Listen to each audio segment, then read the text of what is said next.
if you guys, oh boy, we're being recorded. That's pretty cool. Is that okay? I Is don't that care. okay? Okay, I'm not, because I'm not record worthy. I'm like on Seinfeld. Remember Elaine, like somebody's being sponge worthy. I don't know that this is tape worthy, but hey, we'll go for it. That's fine. well, we always we have anybody who can come on our call, That's fine. and Sure. I figured since you kind of jumped right into it, didn't give us enough chance to like, did Sure. we start yet? I'm It's just sorry. I just no, start when somebody's that's talking. okay. That's just perfect. But again, Yeah, I she didn't wait for an introduction or anything. That's what oh I was shit, She I'm thinking. just sorry. like dug right I'm into it, sorry. and I was Okay. like, should I push the button yet? Oops. Immature. Never Yeah, mind. all right, I'm going to mute myself again and I'm going to turn my camera off so I can finish my supper without distracting people while I'm eating corn on the cob. I'll watch you. That's all right. But again, different cultures will have different humors.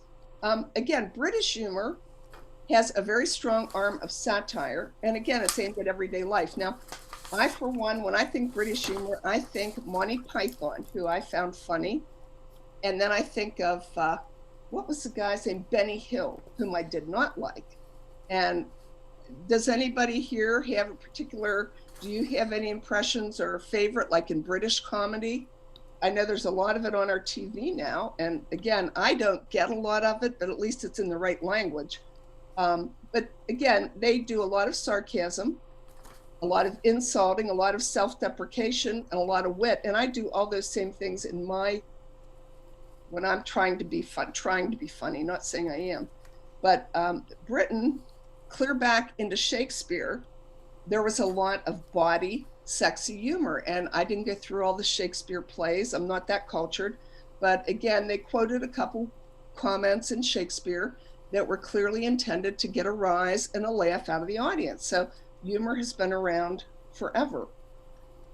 French humor, they've got examples clear back to the 15th century and before, when laughter and amusement were derived from French farce. And I think we all probably have an idea of what is French farce. They would make fun of the king, the ruling class, the bishops, whoever was in the eye of the people and in the spotlight. They would make fun of them. And oftentimes they were carried out through church plays, which include buffooneries. And I'm not exactly sure what a buffoonery means, but cartoons and then general lewdness. And I think we all know what cartoons are and political cartoons can skewer a political career. They have a lot of power.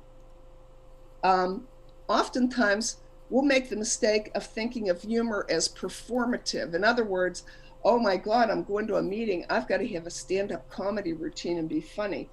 That we need to be funny and witty and outrageous. And that is not really the case. In fact, most people are predisposed to finding things funny. And what that means is there's a lot less effort required to make a situation funny. It's a lot less effort than you might think. And instead of forcing it, you need to understand why something might be funny and just let the humor shine through. Humor is pervasive. It's in what we read, our TV, our movies, and as well as who we date and mate. I found statistics that say a sense of humor shows a very high level of intelligence. And that humor is shown between a lot of the higher forms of life, like especially gorillas and chimpanzees and baboons. You've all heard I'm sure, chimpanzee laugh. You'll see cheetah, and they laugh. They really do, and they do have a sense of humor. I mean, I would go so far as to say that my dog has a sense of humor, and I didn't see any documentation to that effect. But collies in general do have a sense of humor. He will grab whatever I'm trying to grab, and he will take off, and he'll stop and shake his head like you're going to try to get this, and you're not going to get it. So clearly, to me, animals have a sense of humor. But it's hard to define what's funny. In fact, the writer E.B. White said, dissecting humor is like dissecting a frog.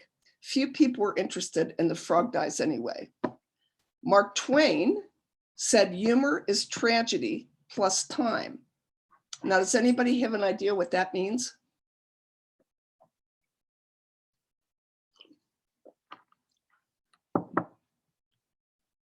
Any examples? Well, I will tell you an example out of my own stupid, goofy life. About 15 years ago, when my niece was, she would have been maybe 8 or 9, and she was working as a nanny for a wealthy family. And she was watching their little 4-year-old boy. Well, they go to horse shows, and Anne Marie was going with them to be a nanny. So they took this big, beautiful RV to a horse show, and Anne Marie's friend Brooke was with her. And again, they would have each been maybe 9, maybe 10. I don't think quite that old. And their little boy, the little boy they were watching, was 4. So on the way back from the horse show, somebody got the great idea to write "help" on a piece of cardboard and stick it up in the back window of the RV. Next thing you know, and my sister and the trainer were driving in the front of the RV, 30 feet ahead of them, with no idea of what's going on. The next thing you know, an Amber Alert has been triggered. Helicopters are in the air on top of the RV. Police are everywhere. And the kids are just being stupid kids. They had watched a movie, and I don't remember what it was called, but these kids did this in a movie, and it obviously was funny in the movie. Well, they got pulled over at gunpoint. My sister and the trainer get pulled out of the RV. Get your hands up and get out. And they're like, what's going on? They get out, get the kids out, interview them, find out they were just goofing off. And my brother-in-law, by the way, is an FBI agent. He did not find this one bit funny when they got home and said, oh, by the way, we were pulled over by the police and by the helicopters, and there was an Amber Alert. Today, 15 years later, it is funny, but at the time, there was not a lot of humor to be had. So that's, I think, kind of what Mark Twain meant when he said, humor is tragedy plus time. And humor comes from exaggeration. Like, what are different kinds of humor? We talked a little bit about sarcasm, wit. Like, what do you guys find funny? If you were watching a TV show, like, what do you like? What is funny to you?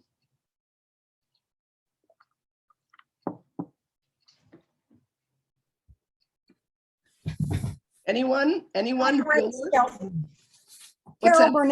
Carol Burnett, Red Skelton.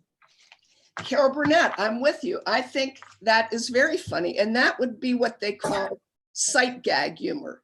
Carol Burnett was really good at physical humor. And she, to me, is one of only 2 female comedians who really had the gift. Who does anybody think the other one would be? Got to be Lucy. Got to be Lucy. And I will tell you, I'm prejudiced. Lucy is my absolute favorite. But, you know, again, physical humor. Bob Hope would do that. I never found him nearly as funny. He'd show up in a scuba suit or whatever, and it would be funny for a minute, but then he didn't follow up necessarily with words or anything. But humor also comes from our language. A famous general was visiting China, and he was determined to start with a joke despite everybody telling him, don't do it. You shouldn't do that in the Orient. Well, he thought, now I've got a real rib tickler. So he told a joke, and he thought it was a real rib tickler. And to everyone's amazement, the Chinese laughed. He was so pleased until one of the staff asked the translator what he said. And the translator said, I said, General telling a joke, laugh when he's done. So that was as good as it got for him. But again, it's a different philosophy.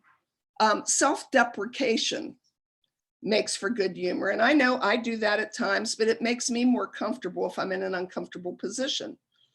Dolly Parton, who's one of the nation's most successful and wealthy women, said, don't call me a dumb blonde. I'm not dumb, and I'm not a blonde. And she also said, it's a good thing I was born a girl, otherwise I'd be a drag queen. And one of the most effective forms of humor is to be able to laugh at yourself. Right. Do any of us know people who absolutely cannot laugh at themselves? And I mean, I kind of feel sorry for them. I've got a plaque over my desk that said, he who fails to laugh at himself misses a lot of good laughs. And that's true. We have to be able to laugh at ourselves. But Dolly Parton, by laughing at herself first, enabled others to share the joke with her. They weren't laughing at her, they were laughing with her. And she endeared herself to her fans. And like some of the things that would be relation-based humor is things we can relate to. Like I heard a stand-up comedian say, when my wife gets a little upset, sometimes a simple calm down is all it takes to get her a lot upset. And, you know, we all get that. You don't tell off a husband or wife and they're going to get mad. So I found that funny. Or jokes that make fun of people that seem to think they're superior. I think this was Jerry Seinfeld said, you know, health nuts are going to feel stupid someday, lying in hospital beds, dying of nothing. And I think we can all relate to that. You know, don't eat that, don't eat that. Well, someday they're going to die too. And it's like, well, what am I going to die of? And this was, I don't know if any of you remember Irma Bombeck. Yeah. She's going back away. Okay, Jen probably doesn't, but she was not a novelist. She would have been a columnist. Yeah. And she had a tremendous way of self-deprecation and wit and laughing at herself. And she said one time, Sorry. like, what's that? I was telling my mom bye, sorry. Oh, I'm sorry. That's all right. Irma Bombeck said, you know, my granddaughter wanted a Cinderella-based themed birthday party. So I invited all of her friends over and made them clean my house. And I thought that was pretty funny. I mean, it's just the turn on the truth that makes it funny. And there was a comedian, his name's Stephen Wright. I don't know if anyone knows who he is, but he does stupid, outrageous things. He said, you know, honestly, my biggest fear about becoming a zombie is all that walking. And I mean, it's just, who would expect that? But I found that to be funny. Who would have expected it? Or other things like, and this wasn't Irma Bombeck, but it's very much like her. Other things we relate to. It's like, I almost left the grocery store without buying a bag of spring mix to throw unopened in the garbage 2 weeks later. I've done that so many times. I can't even tell you how many times I go in with good intentions and end up throwing out about $80 worth of groceries. And I think this was Irma Bombeck. Said, apparently I pack an apple in my 5-year-old's lunch every day so it can get out of the house for a few hours every day because the apple always comes back. So again, life lends itself to a lot of humor if you're willing to see it. Can any of you tell me something that funny that happened to yourselves?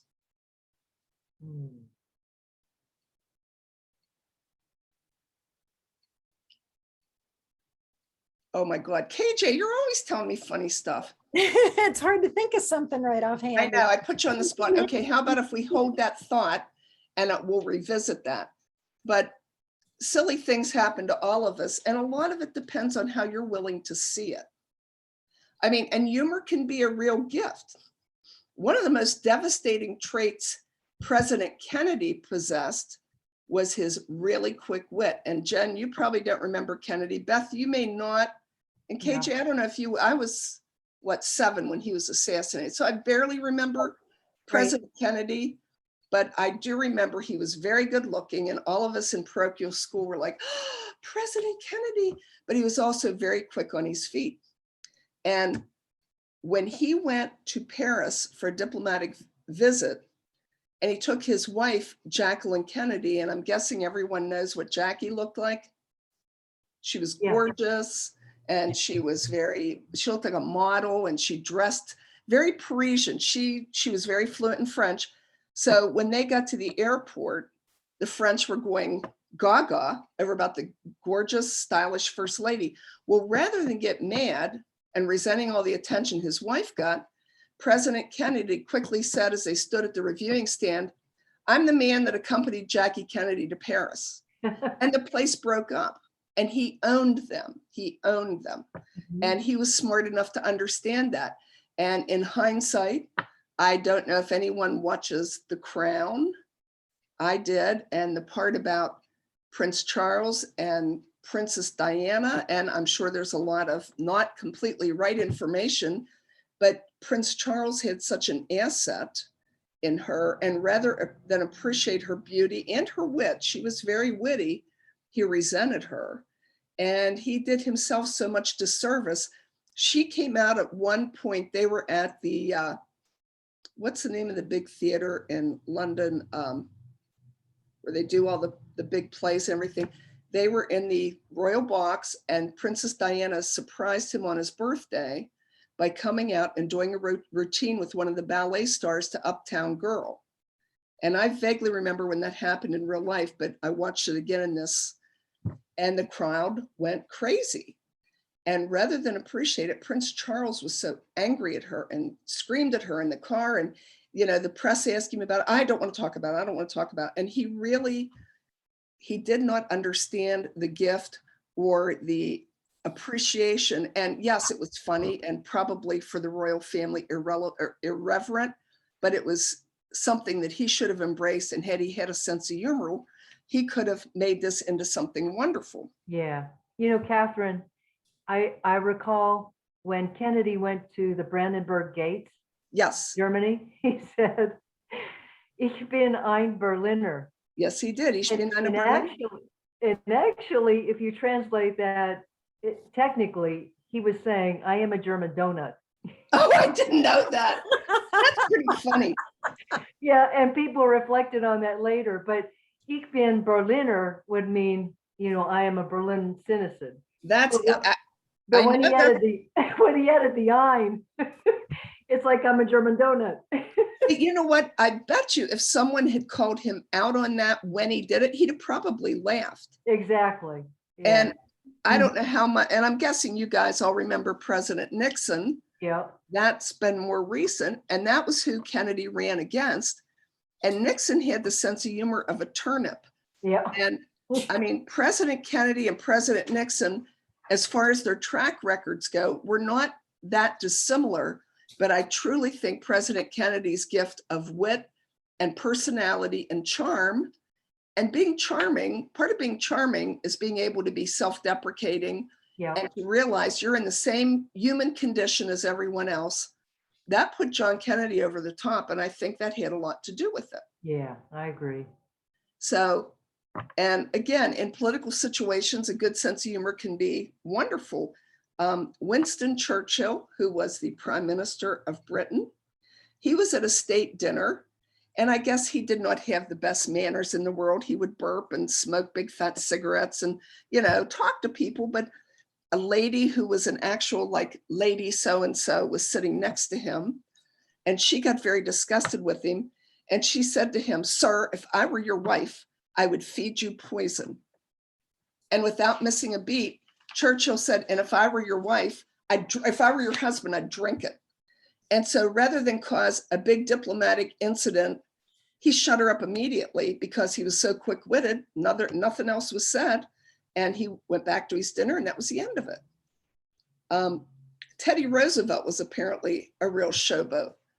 And his daughter, Alice, who had, I guess, a very delicious sense of humor, and she used to say at Washington parties, she'd say, "Well, if you don't have something nice to say about somebody, come sit next to me." So, yes. But she said about her dad, she said, he wants to be the baby at every baptism, the bride at every wedding, and the corpse at every funeral. And Teddy laughed about it. He thought that was hysterical. He found it funny because he knew it was true, but he wasn't above laughing at himself. And like I was telling you guys, I have a sign over my desk that says you miss an awful lot of laughs by not laughing at yourself. Hey, give me 1 second. My dog is crying at the door. I got to throw him out. Take a second. Okay. Come on. The story I remember about Prime Minister Churchill being at a state dinner, and he had been imbibing a bit, and one of the ladies there present said, "Sir, you are drunk." And again, he never missed a beat and looked at her and said, "Yes, madam, and you are ugly. And in the morning, I shall be sober, but you will still be ugly." Oh, bingo. Hold your cards. I mean, that's devastating. And I mean, how do you come back from that? Really? So, I appreciate that kind of humor. And I'll tell you a story that has to do with me when I got elected mayor, which tells me right off the bat, God does have a sense of humor, because I never would have seen myself 5 years ago being a mayor of a town. And if there's anybody that didn't know, I'm Mayor of St. Clairsville. Well, I have a sign in my office that says whoop-de-doo. And my niece made it for me. And I had somebody come in the other day and say, what does whoop-de-doo mean? And I said, well, after I was elected, but before I was sworn in, right at Christmas time, Ollie's has a big 20% off sale. And even though I'm going to be the mayor, I'm still the poor mayor, and 20% off when I buy toys for a lot of my friends' kids and grandkids is a lot. So Colleen and I go to Ollie's, and she's yelling at me because, and this is my sister, and she said, make sure before you go to that neighborhood Christmas party tonight, you put more makeup on and fix your hair. It's all messed up and you need other shoes on, talking to me just only like a sister could do.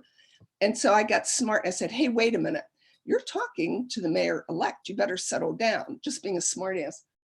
And she said, you know, I wasn't going to tell you this, but you've just earned the right to hear it. She said, we were just back in the carpet department and you're looking at something. And one old lady leans over to another one and said, there's the mayor-elect of St. Clairsville.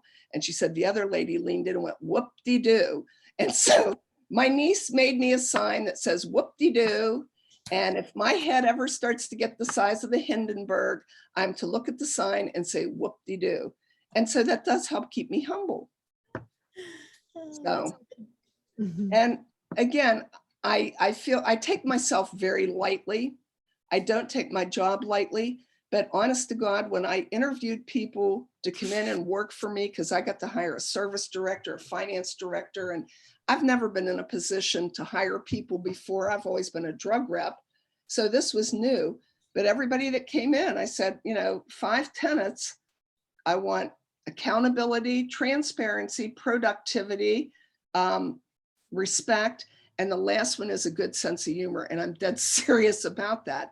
Because I said, I guarantee there's going to be stuff that's going to make us want to beat our heads against the wall. And you're going to have to be able to resolve some of these things, especially with negotiations, with humor. So again, not everything does lend itself to humor, but usually there's a way to see some humor in things. You can find humor in dark circumstances. And I'm going to tell you another story. When my mom, oh, this has been 40 years ago. My mom's cousin, her first cousin, was her very best friend. And her cousin developed breast cancer and tragically she died from it. And my mother was really broken up and crying very hard. So we were to go to the funeral home down in Bel Air, and my cousin had a brother who was a priest and a sister who's a nun. So going to this funeral home, it looked like a gathering at the Vatican. It was filled with nuns and priests and the bishop, 2 bishops. And my mom, I should say, I'm built just like my mother. I'm very big in the front. And like as my niece said, I've no junk in the trunk. So which means that I don't have anything to hold my pants up. And again, I'm much like my mom, but this is how my mom was built. So I'm with her at the funeral home amidst all these priests and nuns and holy people. And she started crying after she went up to the coffin, crying hysterically over her cousin. She started to like walk away really fast as she's crying. All of a sudden, her pants fell to her ankles. She had on a lycra girdle and a pair of like nylon black pants. And the next thing I know, I'm looking at my mom in a girdle, white girdle with black pants. And she couldn't figure out why she couldn't move any faster. And she was wearing pants at her ankles. I'm like, oh my God. I ran over and grabbed her, tried to pull her pants up. Well, the girdle was slippery. They kept coming back down. I ended up shoving her in a closet. I mean, this is straight out of Lucy and Ethel. And she kept saying, what are you doing? What are you? And she's crying real hard. I said, just shut up a minute. Your pants fell down. She looked down and went from crying to laughing. And when my mom would start to laugh, it's very hard to stop. So I almost had her pants hiked up. Father Yon, our pastor at our parish in Warwick, came up and he tapped me on the shoulder, and I turned and he said, Kitty, she was sick a long time, meaning he thought my mother was crying hysterically. She was laughing. She started to laugh so hard again, her pants came down. I mean, it was a straight out of a sight gag from, again, Carol Burnett or Lucille Ball. And oddly enough, like I said, I'm built just like my mom, like an apple. I had a municipal picnic Saturday, this past Saturday, and you can hear my collie dog Sam barking. I took Sam to the picnic. He went to jump up on me, got his foot hooked in my pants, pulled my pants down in front of everybody. And I mean, what do you say when you're in front of every employee in the city And I went, oh my God, it's a good thing I don't go commando, as I pulled my pants up. And that's all I could think, because how do you recover? But it's like, karma is a bitch, and all you can do is laugh about it. Well, didn't you say you wanted transparency? Oh, no, thank God I did have underwear on. So yes, I did have transparency, but not that kind. That Yeah, I wasn't. know. Thank you very much. I see we've got another smart aleck in the group. I like you very much. So, and you guys all know who Lucille Ball is, right? You'd almost have to be an alien from another planet not to know who Lucy is.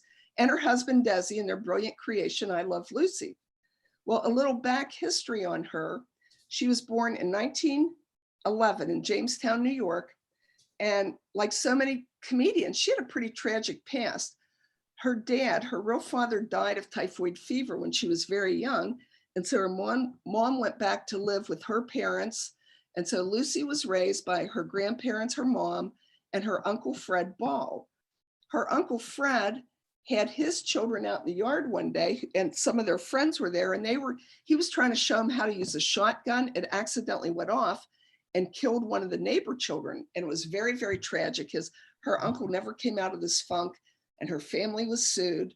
And so she had a lot of tragedy on her plate, but she figured out she had to try to make them laugh a little bit. And anything that she could to try to lighten it up, she would.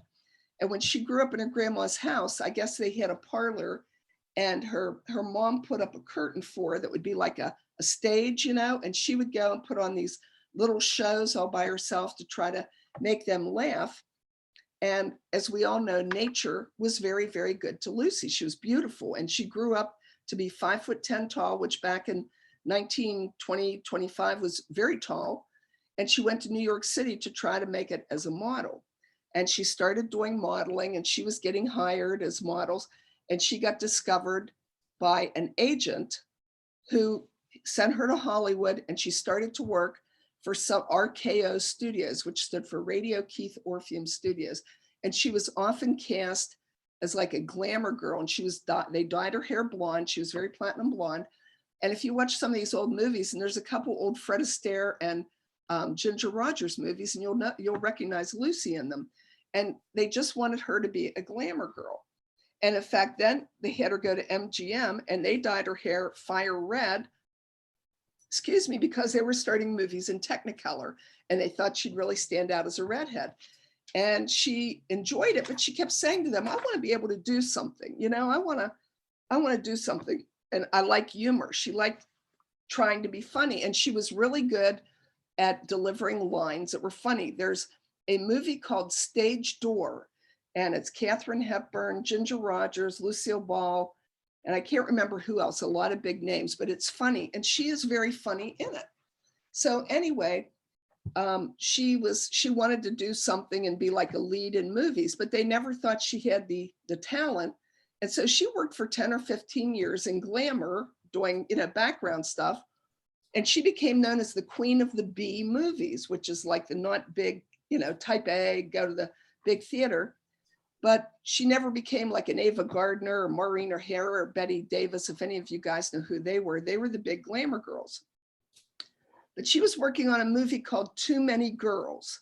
And she happened to see a very handsome conga playing Cuban who had a very small part in the movie.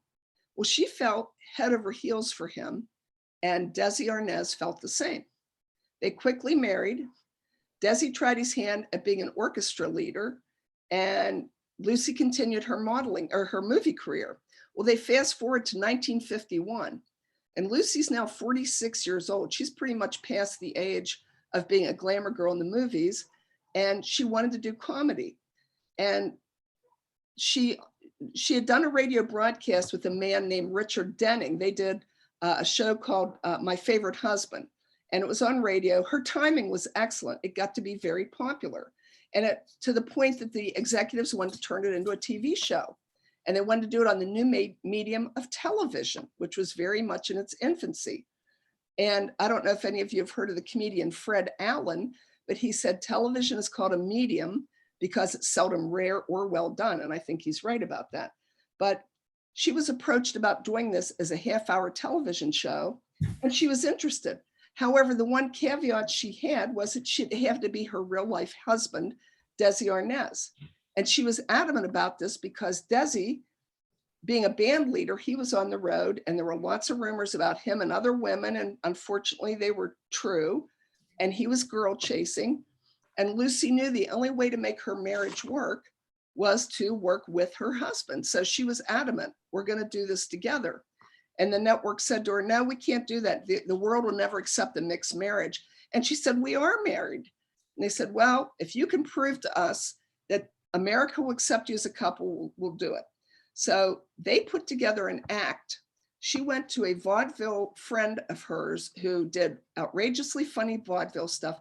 He wrote an act for them and they went on the road, Desi leading the orchestra, Lucy doing this bit with him, and they were a smash. They were a sellout, and with many, many adoring fans following them.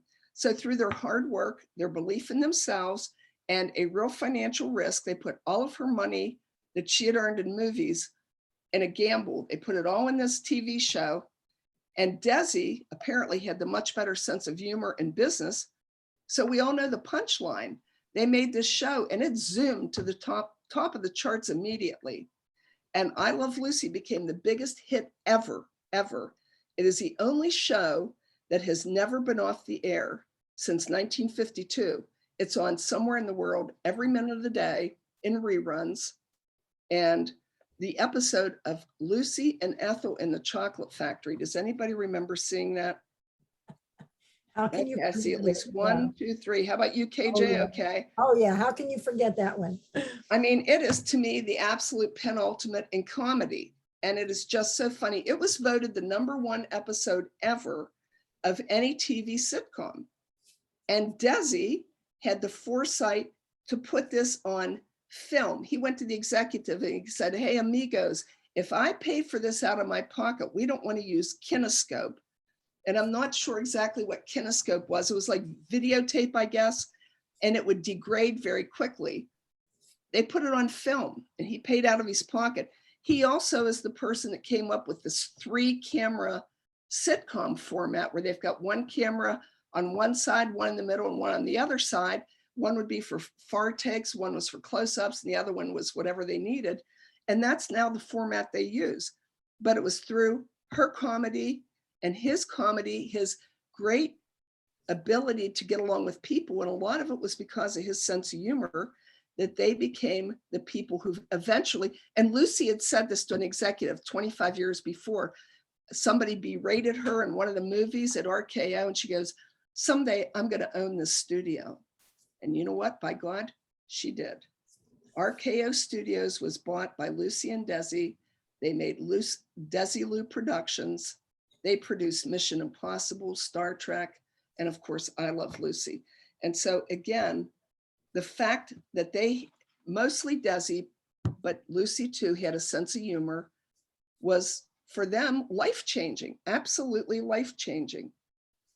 And one of the things when I was reading about Lucy though, they said she innately was not really funny. She was a very serious person, but she knew she had to learn humor. So can you learn to be funny? Apparently you can. She hired another very famous comedian, and he was from the silent movie era. Has anyone ever heard of Buster Keaton? Mm-hmm. Okay, Buster Keaton was a comedian in silent movies, but I guess, and I can't say I've ever watched a Buster Keaton movie, but apparently he was very brilliant at physical comedy. And by God, Lucy hired him and she learned from him, and he taught her how to be funny, how to make the faces, how to make the eyes. There was a routine she did in one of their shows with Harpo Marx. And I don't know if anybody remembers that, but it was a mirroring thing where she was dressed as Harpo Marx. She supposedly put 50 hours of practice into that to make it look so effortless and such perfection. So can we learn to be funny? What do you guys think? Obviously she did, if it wasn't something that came naturally to her. She was able to learn to be physically funny. But as far as being funny in everyday situations, do you think we can learn that? I would say if life circumstances support it, yeah. Okay, very good. Yeah. And again, you're right. You're exactly right. We can learn. And again, and I apologize for my dog. Sam is looking at a bird in the yard, and he's being his lassie self. And we can learn. And part of it has to do with how we choose to look at a situation. And again, Mark Twain said it, humor is tragedy plus time. So can we learn to see the funny things in life? I mean, we all know people that go through life and everything is bad, everything is tragic. And I mean, I've had more than my share of not good things happen, but somehow I usually will end up seeing stupid, funny things that come out of it. I've been writing a book. It'll never be a Pulitzer Prize winning anything, but I'll go back and read it and laugh. It's all stories of dumb things that have happened throughout all my years of having collie dogs. And it's just, again, part of, how do you look at something?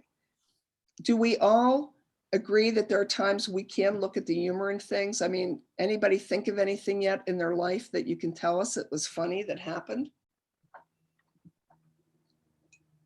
Well, I happen to be in a relationship with someone that finds it hilarious when I fall down and hurt myself.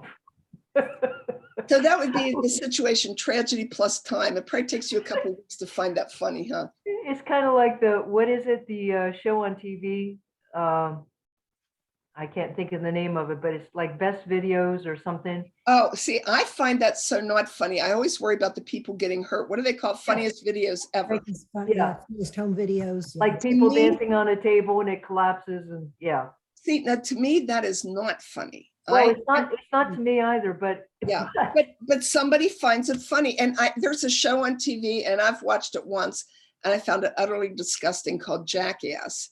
And I guess these guys dare each other to do stupid things. I tend to find men seem to like that kind of humor. I know my brother-in-law and a couple of his friends were watching it. They thought that was hilarious. And I'm like, oh my God, that's awful. How can you do that to each other? Men tend to like physical humor, like people getting hurt humor better. Like, I don't know one woman who likes the Three Stooges. I hate them. Can't stand them. Anybody else here like the Three Stooges? No. All that hitting. You do? Okay. Well, that's because I grew up watching them when I was a kid. Okay. So as a kid, my perspective of them was hilarious. Okay. So now when I'm an adult and I watch them, it's not as funny, but I have that mentality like, I remember watching this when I was young and they were just so funny. So some of it's kind of funny, but it's not as funny as when I was a kid. Okay. But I like them. I always have. Okay. But now it's funny. You know what's really funny is you got these three men, right? And they show like different scenarios. And they always show the scenario where they live together and they're all sleeping in the same bed. Like that was no big deal. But now you're thinking, okay, that's kind of strange. Well, it was supposed to be funny, but you're like, okay, that's kind of awkward. So in a sense, that's kind of funny because it's like, no, how could I have thought that was funny? Well, as a kid, you don't think about that. But, right. I just was never a fan of all that woo, woo, woo, woo, and them hitting each other and smacking each other. And it's like, ooh, ah, ooh, ah. But again, guys tend to find that more humorous than oftentimes women. But that's good to know. There's somebody that likes the Three Stooges. That's cool.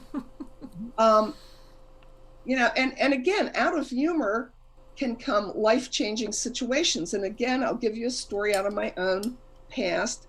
When I was probably 9 and my sister had been, I don't know, 5 or 6, my dad lost his job at Wheeling Steel. He was an engineer. We were too little. My parents kept it from us that he was unemployed, but I knew something was wrong. You could just tell. And my dad belonged to a group called the ASLE. It's the American Society of Lubrication Engineers. And they were having a Christmas party this year.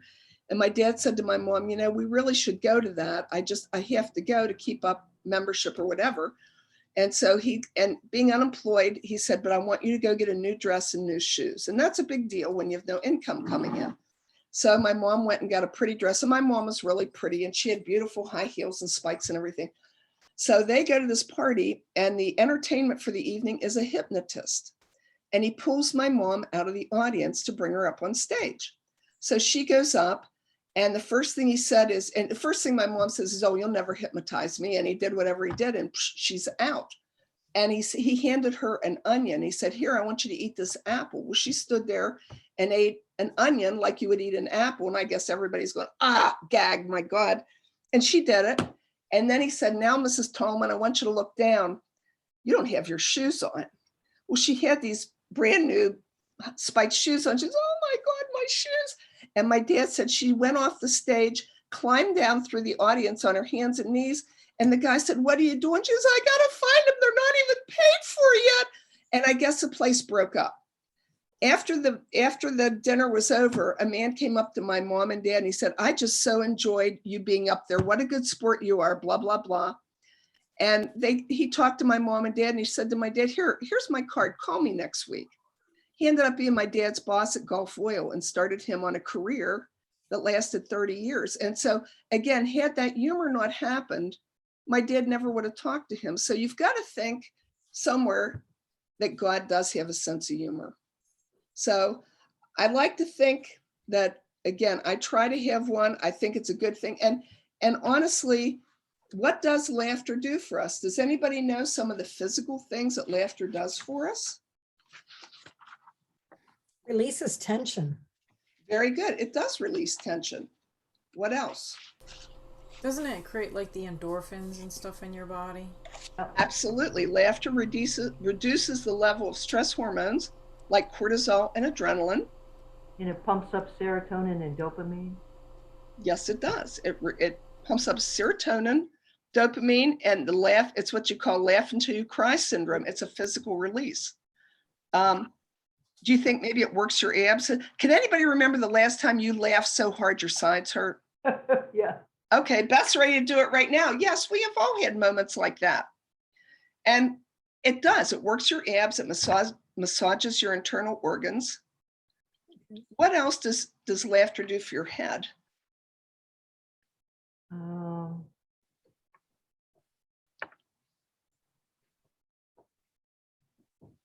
I think it certainly lifts you out of.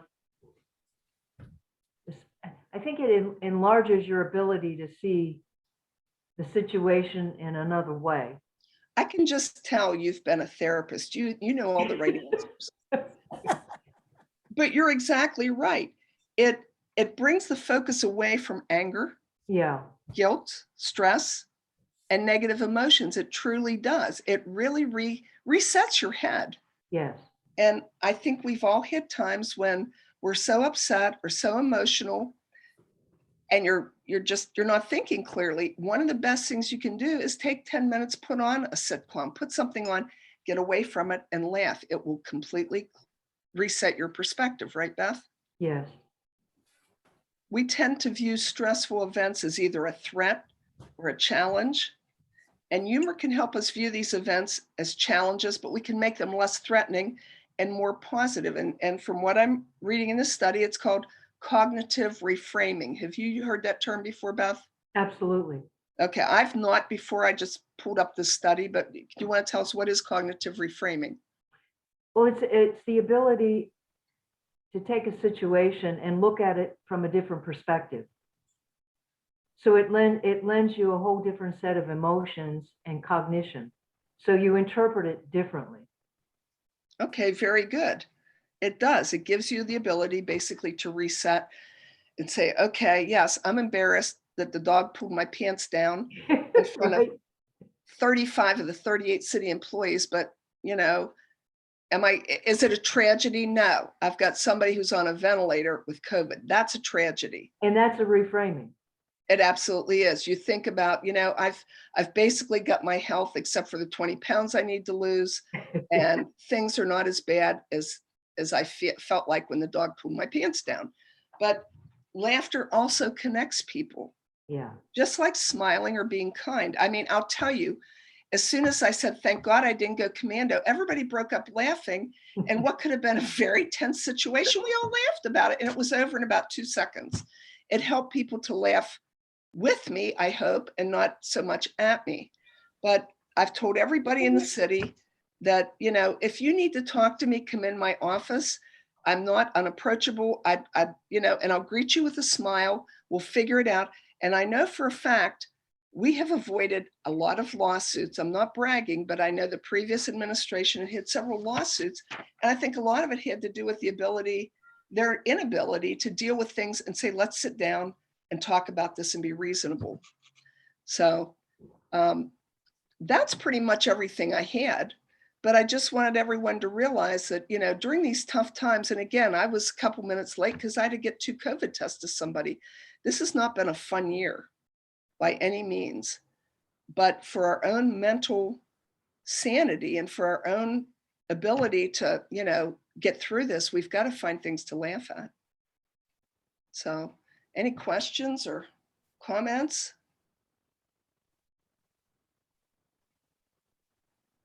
Kathryn, I'd just like to add, it's refreshing to hear some of the stories of your life that you're willing to share, because it's true. I mean, you really connect with the human, you know, situation that we're all in, and I appreciate that greatly.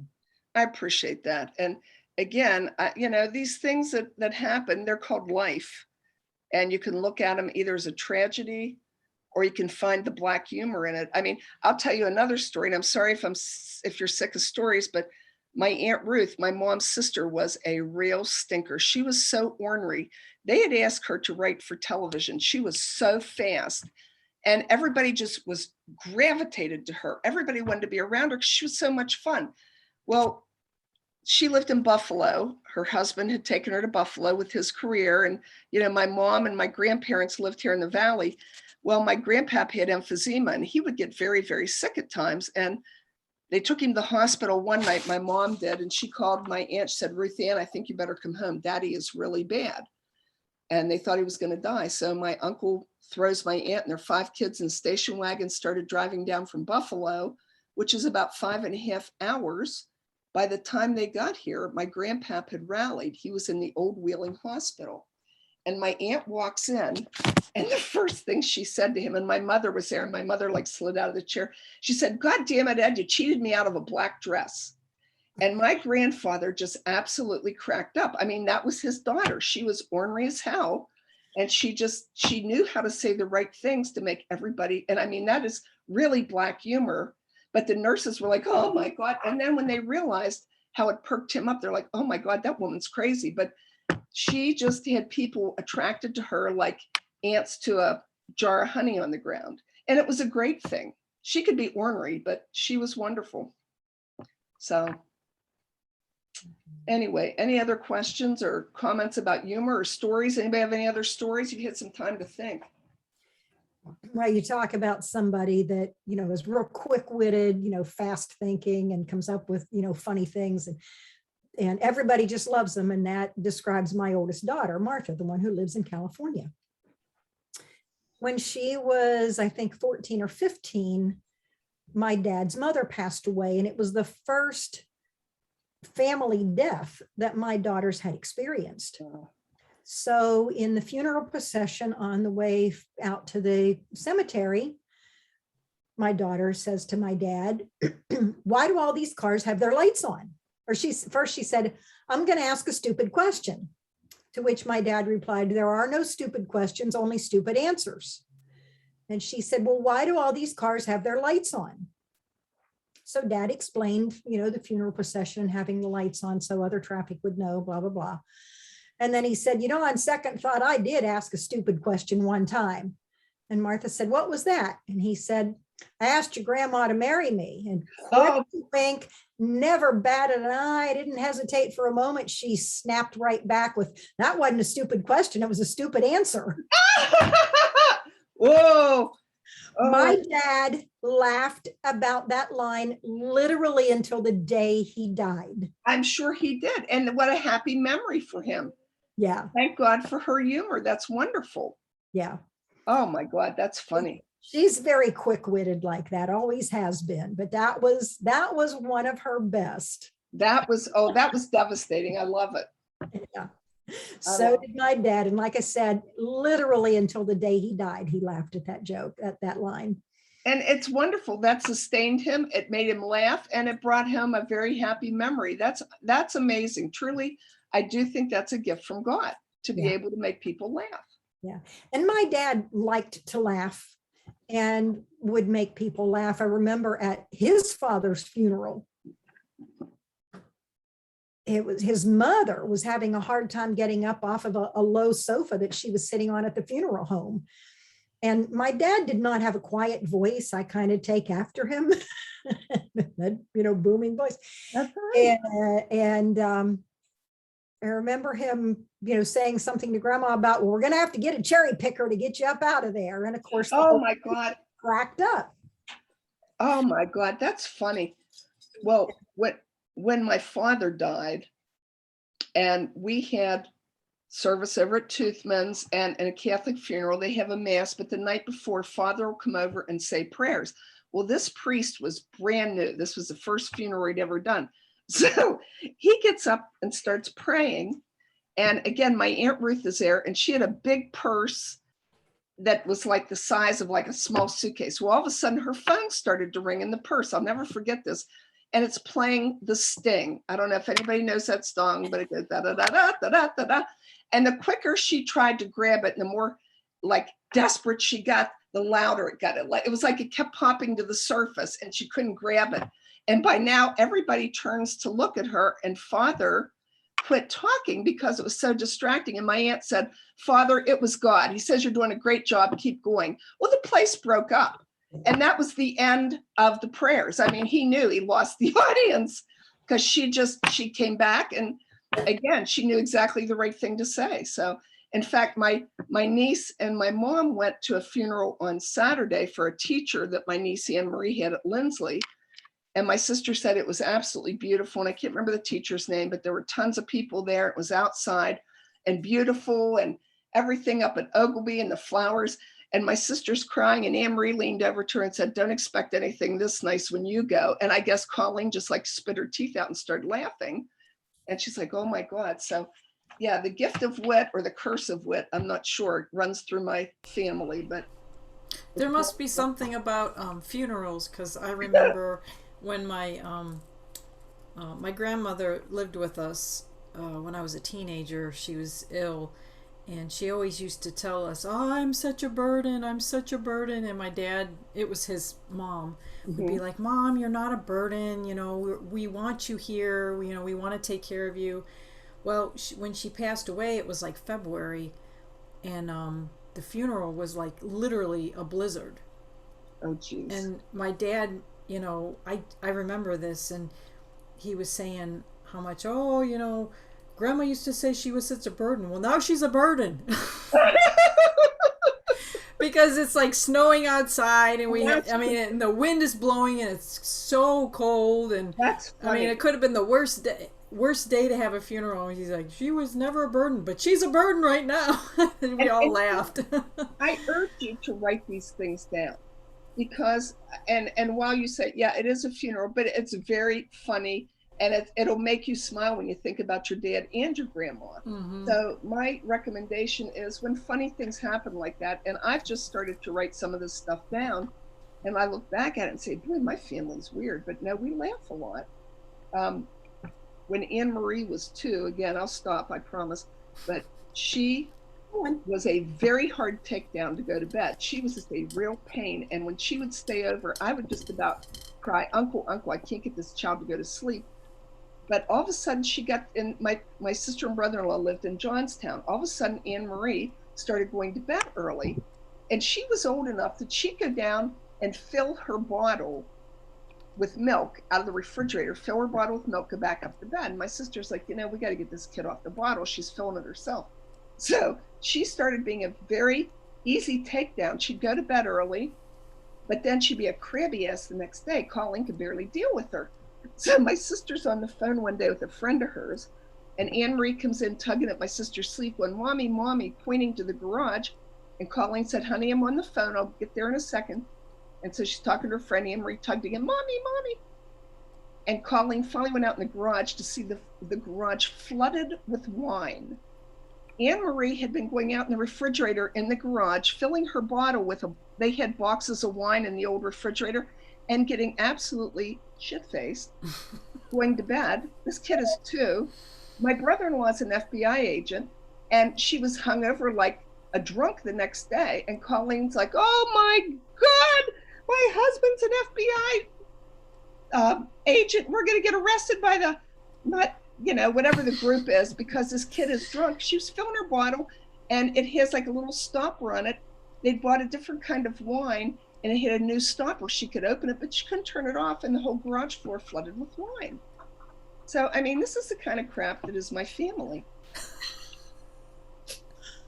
Yeah. So anyway, with that, I'll end. But if anybody else has any comments or questions, I'll be happy to entertain them. If you're all going to say, I don't ever want to hang out with her.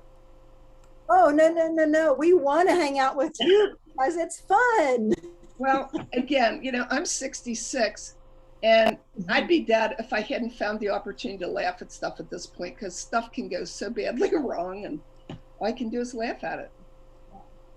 You know what they say, if you want to make God laugh, tell him your plans, and that's the truth. Isn't that the truth? Yeah, yeah. So I had what I consider a really good compliment the other day. Can't find it right offhand, but a friend was, you know, sending me some notes and asking some questions, and we were talking about energy, and you know, people passing energy on, you know, like you can pass negative energy onto somebody. You know, you've probably heard of people called energy vampires who will just suck the life out of whoever they're around, and you know, and anyway, this friend also is a body worker, and was asking me about you know, how do I feel about working on certain, you know, kinds of people, and you know, does it, you know, zap my energy or whatever? And I said, no, I really don't seem to have a problem with that. I think I've always been able to set, you know, really good boundaries that way, and the intention of not permitting that energy to enter into my body and cause problems. You know, I'll tell it, you know, I'll be a conduit. It can pass through me, but it's not allowed to stay. And anyway, one of her comments was the fact that laughter and lightheartedness is a part of your life, and priority of friends is also a form of protection. And that, yeah, I thought that was really neat of her to, you know, pick up on that and to comment on it. I appreciate it. Very good. And again, you know, when we go out and interact with people and touch their lives, sometimes you just don't know how much that interaction means to somebody. And, you know, even if you just say a little thing and use a sense of humor, or I know one day I saw a lady over at Respects, and I said to her, you know, that is such a pretty shirt you have on. It was an older lady, and this was before I was elected mayor, and she came up to me last week. She saw me, said, I'll never forget, you told me one day how pretty, she had a blue shirt on, she had real pretty blue eyes, and she said, that meant so much to me. So you don't always know how much you touch somebody's life. So if you can, be that conduit of kindness, of smiling, of humor, because, you know, what did Ralph Waldo Emerson say? What is a successful life? To laugh, I can't remember the quote, but to have the respect of smart people, to have children be gathered to you, to be able to laugh. I screwed that up badly, but I think it was Emerson said, what is the definition of success? And a successful life. So let's all try to do that. I don't have to look that up. Yeah. Yeah, there actually is a thing called laughter yoga that I've only seen little bits and pieces of videos of it, but I think it would be really fun to do. But I haven't been able to find anything close enough to make it, you know, reasonable to try to go and experience it somewhere sometime to decide if it's worth taking the training.